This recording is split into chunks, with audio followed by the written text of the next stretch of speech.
कोई भी हिंदू अपने समाज, अपने सभ्यता की परिकल्पना 3 नगरों के बिना नहीं कर सकता। काशी, अयोध्या, मथुरा। काशी साक्षात भगवान शिव की नगरी, आत्मज्ञान की नगरी काशी। अयोध्या नैतिकता और पराक्रम से प्रचुर प्रभु श्री राम की भूमि अयोध्या। मथुरा संपन्नता और आनंद से भरपूर भगवान श्री कृष्ण की भूमि मथुरा। हम जहाँ कहीं भी गए हमने ये 3 नगर जरूर बसाए। दक्षिण में कांचीपुरम काशी का ही स्वरूप है, मदुरई मथुरा का ही प्रतिरूप है। दक्षिण पूर्व एशिया थाईलैंड की राजधानी आज भी अयोध्या ही है। पहाड़ों पर आज भी एक काशी, एक अयोध्या है। ये अयोध्या हमें याद दिलाने के लिए है कि हमें हमेशा शौर्य की साधना करनी है। ये काशी हमें याद दिलाने के लिए है कि हमें हमेशा अपनी सभ्यता में ज्ञान की साधना करनी है। हम कभी नहीं भूले, लेकिन 800 साल तक जो हमारे साथ हुआ उसने हमारे ये तीनों नगर छीन लिए। हम लड़े और लड़ते रहे अपने राष्ट्र, अपनी सभ्यता के लिए। उम्मीद थी आजाद भारत साथ मिलकर ये तीनों नगर बसाएंगे। 70 साल तक अयोध्या छोड़ो, आजाद भारत अपने राष्ट्र में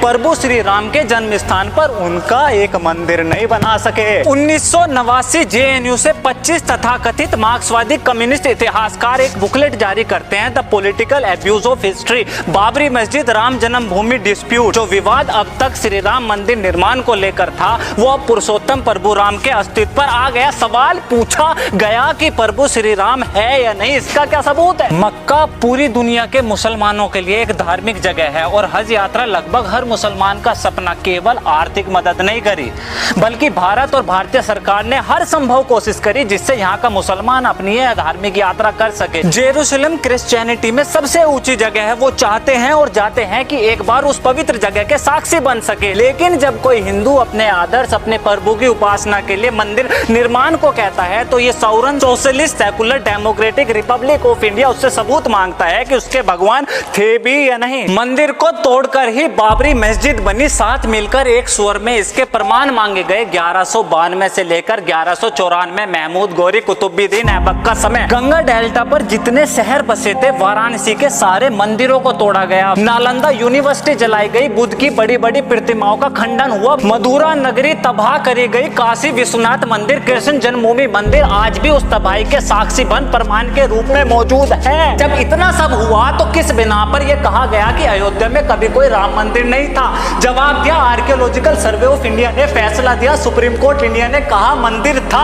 खास उसी जन्म स्थान पर जहां मार्क्सवादी कम्युनिस्ट इतिहासकार प्रभु श्री राम के अस्तित्व पर सवाल कर रहे थे। कन्फेस करा सबने, माफी मांगी, कोर्ट के सामने कबूला हम एक्सपर्ट नहीं है, कभी उस विवादित जगह नहीं गए, इस विषय के इतिहासकार नहीं है, आर्कियोलॉजी की समझ नहीं है। एक मीडिया थी उस समय जो ये सब दिखाने बताने की बजाय 1192 की घटना को, हिंदुओं का बदला इस नाम को देकर भगवा को आतंकवाद का रूप दे रही थी। भूले नहीं थे हम ना ही 800 साल की गुलामी, ना ही आजाद भारत का सेकुलर राष्ट्र के नाम पर इस देश के हिंदुओं के साथ ये बर्ताव। हमारी ये लड़ाई किसी विशेष वर्ग समुदाय से न थी ना है। हमारा ये संघर्ष, ये बलिदान अपनी खोई हुई सभ्यता के पुनर्वास को लेकर है। आज प्रभु श्री राम का ये भव्य मंदिर निर्माण प्रतीक है, प्रमाण है उसी शौर्य की साधना, संघर्ष, करोड़ों लोगों की आस्था का। यह जीत है, जवाब है उन विभाजनकारी कम्युनिस्ट लिब्रांडो को जो हिंदुओं को सांप्रदायिक, भगवे को आतंकवाद और जय श्री राम में इंटॉलरेंस देखता हो। सामान्य घटना नहीं है ये। सभी धर्मों की आस्था को संयोजने के बाद आजाद भारत में 73 साल बाद इस देश का बहुसंख्यक हिंदू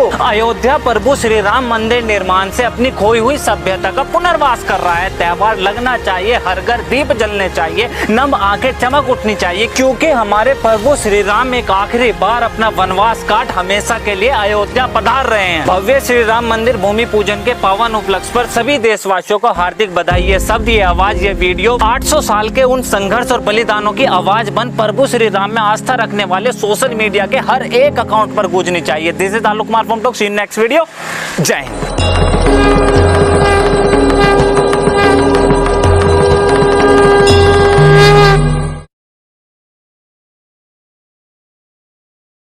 हिंदू भाइयों, शेर बनो, जवाब दो। ना शेर बन सको तो शेयर करो, दबा के शेयर करो। अच्छी बात बोली, आपको अच्छी लगी तो ऐसे थोड़ा मार दीजिए हाथ, आप थोड़ा सा मार दीजिए, एक बार मार दीजिए। क्यों कष्ट हो रहा है आपको? अगर अच्छी लगी मार दीजिए।